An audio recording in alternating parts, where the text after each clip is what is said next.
This video contains spoilers for The Hungering Deep. If you want to figure out the mysteries for yourself, do so and come back after. Sea of Thieves launched over 2 months ago, and at this point it's had its fair share of criticism in that time. To quote EA while speaking about Star Wars Battlefront, a lot of it's been positive and a lot of it constructive. While Sea of Thieves now has a dedicated and engaged fan base, the number of players have no doubt dropped a lot since its release, especially after the 2-week Xbox Game Pass trial ran out, as this was the first-party Microsoft game to release on the platform.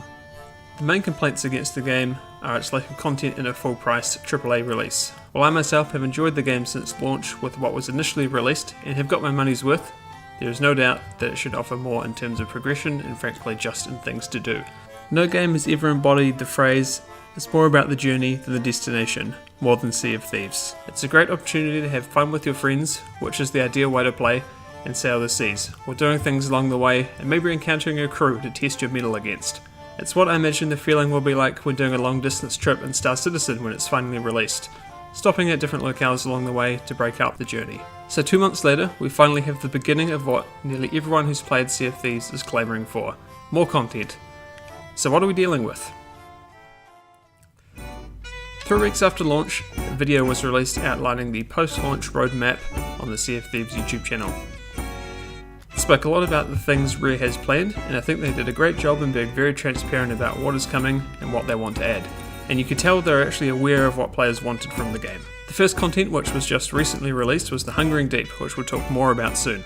There was also talk about regular weekly events beginning, and they outlined 2 more content drops: Cursed Sails coming soon, and Forsaken Shores after that. They'll be adding things like a new ship type and a new location to explore.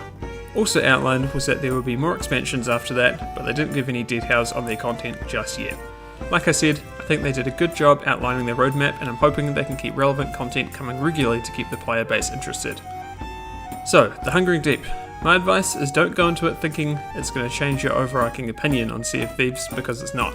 What it is though is a thoughtful content expansion that adds to the world and makes Sea of Thieves a better game. If you're still playing it like I am, then you'll be glad to see new, meaningful stuff to do. The addition of scars and tattoos adds more customization to your character, which is always welcome. The drums are super cool, and the new flags to broadcast your intentions to other ships are a great add-on that adds a bit more depth to encounters, especially if you're hoping to deceive someone while flying a friendly banner and having the intent of blowing them to smithereens. It also brings along actual cooperation with other players, something that has been extremely difficult to achieve in Sea of Thieves since most ships just shoot on sight and try and take your stuff. The Megalodon requires 5 players to summon it, which means you need at least 2 ships to get the job done. I hope they add more content like this which promotes team play. One time I was playing, I looked to the distance and saw 2 sloops coming at me working together, and the unusual side of that made me excited to hopefully see more teamwork oriented content in the future. So, after hearing all about the new content lined up over the next year or so, plus the stuff that's obviously just been released with The Hungering Deep, the question remains, is it enough? Well, I think yes and no. It falls into 3 camps. If you're never a fan of Sea of Thieves, you didn't like the core gameplay or the figure stuff out for yourself attitude the game gives you, then no, it most likely won't change your mind. The Hungering Deep doesn't change the core of the game, and I don't believe any of the other content expansions will either. If, however, you do still enjoy Sea of Thieves as it is, then you'll love the added content as it just gives you and your friends more stuff to do, with more variety than before, which is great. Lastly, if you're someone who maybe played the game for free with the 2-week trial of the Xbox Game Pass, but didn't feel the game offered enough to either continue paying for the service or just buy the game outright, then I'd say it's down to your individual situation. Yes, The Hungering Deep adds new content to a game that many people say doesn't have enough, but it's not as much as I'm sure people would like. If you have the money available for it and have friends to play with, I'd say the game is still worth picking up. But if you're waiting for some massive game-changing content jump, this isn't it. And in saying all that, if you bought the game and have stopped playing, what do you have to lose? The expansion's free, and it's worth doing if you've got a friend or 3 and are even vaguely still interested in the game. I think this first expansion is a great first step for Sea of Thieves. It's worth your time to check out if you like the game, and only adds to the experience of playing.